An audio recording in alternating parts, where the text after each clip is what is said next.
Imagine you're inside a building when the entire ground suddenly starts moving. Your first instinct might be to run for the door. That's exactly what you shouldn't do. During a major earthquake, falling glass, furniture, ceiling material, and debris can turn the area outside a building into a deadly obstacle course within seconds. Instead, drop to the ground, cover your head and neck, and get beneath a sturdy table or desk if one is nearby. Hold onto it until the shaking stops. Don't stand in a doorway just because movies love showing people doing it. And don't use elevators. If the power fails, you've basically volunteered to become part of the building's emergency inventory. Once the shaking stops, check yourself for injuries, watch for broken glass, and leave the building if it appears damaged. Expect aftershocks. The dangerous part of an earthquake isn't just the shaking, it's everything the shaking causes afterward. A tornado can transform an ordinary neighborhood into a debris field in minutes. If a tornado warning is issued, get inside a sturdy building immediately. The safest place is generally a basement or a small interior room on the lowest floor, away from windows. Put as many walls between yourself and the outside as possible. If you're caught outside with no building nearby, don't try to outrun the tornado in a car unless you can safely reach a sturdy shelter. Vehicles can be thrown or rolled.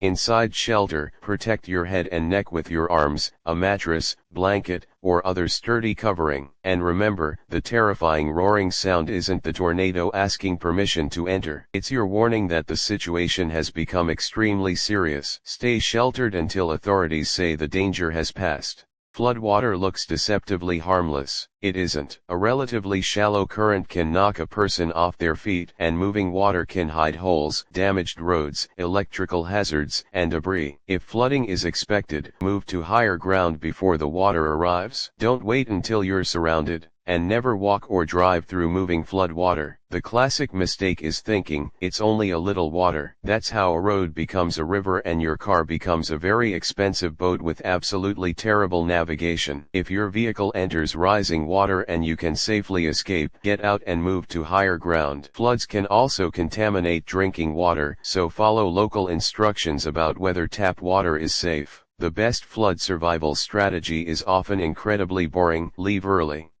Wildfires don't always look like a wall of flames racing directly toward you. Sometimes the danger arrives as smoke, embers, and rapidly changing winds. If authorities order an evacuation, leave immediately. Don't wait for the fire to become visible from your window. Before wildfire season, know multiple evacuation routes and keep essential supplies ready. During an active fire, close windows and doors if instructed, and keep your vehicle facing the direction of escape. Smoke is especially dangerous because it can overwhelm you before the flames ever reach you. If you're caught in smoke, stay as low as practical and try to reach clean air and an area away from the fire. And don't assume the road you normally use will remain open. Wildfires can change direction, block roads, and create dangerous conditions faster than expected. In this disaster, preparation isn't paranoia, it's a head start.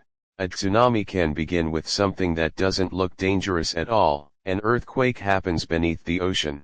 Then the water changes. If you're near the coast and experience a strong or long earthquake, or if the ocean suddenly pulls dramatically away from the shoreline, don't stand there filming it. Move inland and uphill immediately. Natural warning signs can arrive before an official alert. Don't go back to the coast because the first wave appears small. Tsunamis can arrive in multiple waves, and later waves may be larger. Follow evacuation routes and official instructions. If you're already caught by incoming water, try to get onto higher ground or a strong elevated structure. Avoid floating debris and electrical hazards. The ocean doesn't need to look angry to be deadly. Sometimes the most terrifying warning is when it suddenly goes quiet.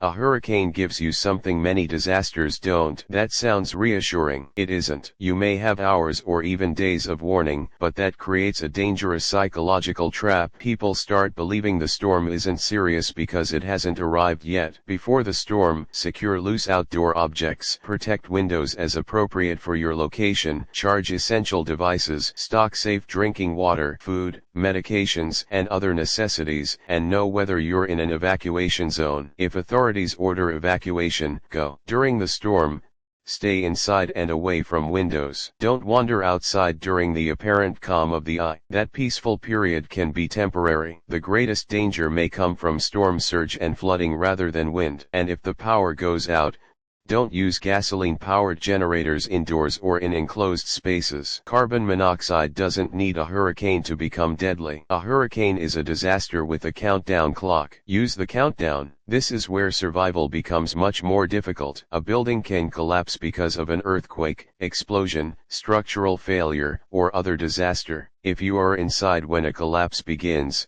protect your head and neck and move away from obvious falling hazards if you can do so safely. After a collapse, resist the urge to immediately crawl through unstable debris. Movement can cause additional material to fall. If you're trapped, conserve energy. Avoid unnecessary shouting because dust can damage your lungs and shouting wastes oxygen and strength. Use a flashlight or phone if available, and make controlled signals when rescuers may be nearby. If you can safely tap on a pipe or structural element, do so. And don't use matches or lighters if you suspect a gas leak. The frightening part of being trapped isn't just the darkness, it's the uncertainty. You don't know when help will arrive. But rescuers don't need you to be comfortable. They need you to stay alive. A volcano doesn't have to bury you in lava to kill you. Depending on the eruption, the hazards can include ash, toxic gases, falling volcanic material, lava flows, and fast-moving pyroclastic flows. If authorities order an evacuation, leave. Don't treat an eruption like a sightseeing opportunity. If ash is falling, stay indoors if possible and close windows and doors. If you must go outside, protect your eyes and respiratory system with appropriate protection. Ash isn't ordinary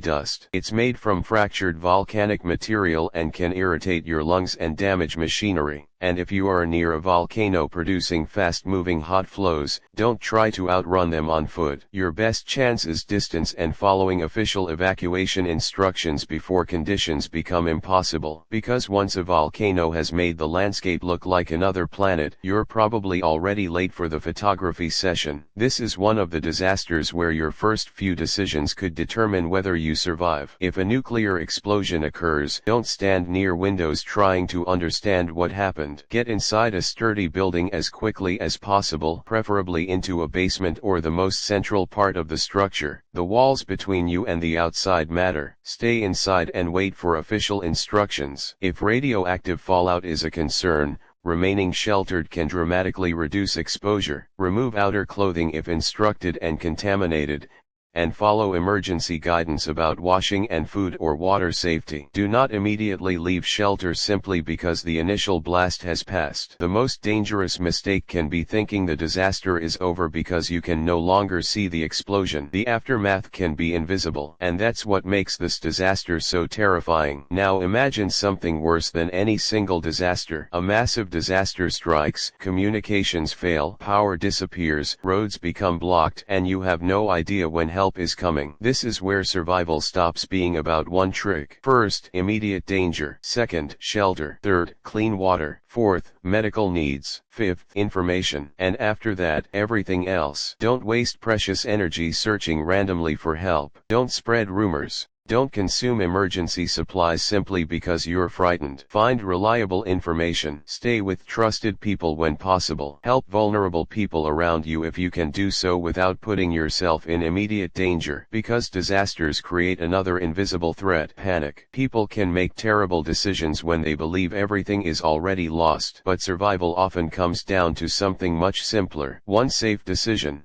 then another, then another. You don't need to know exactly how the disaster ends. You only need to make it through the next few minutes. And sometimes, surviving the world's deadliest disasters isn't about defeating the disaster at all. It's about refusing to let fear make the next decision for you.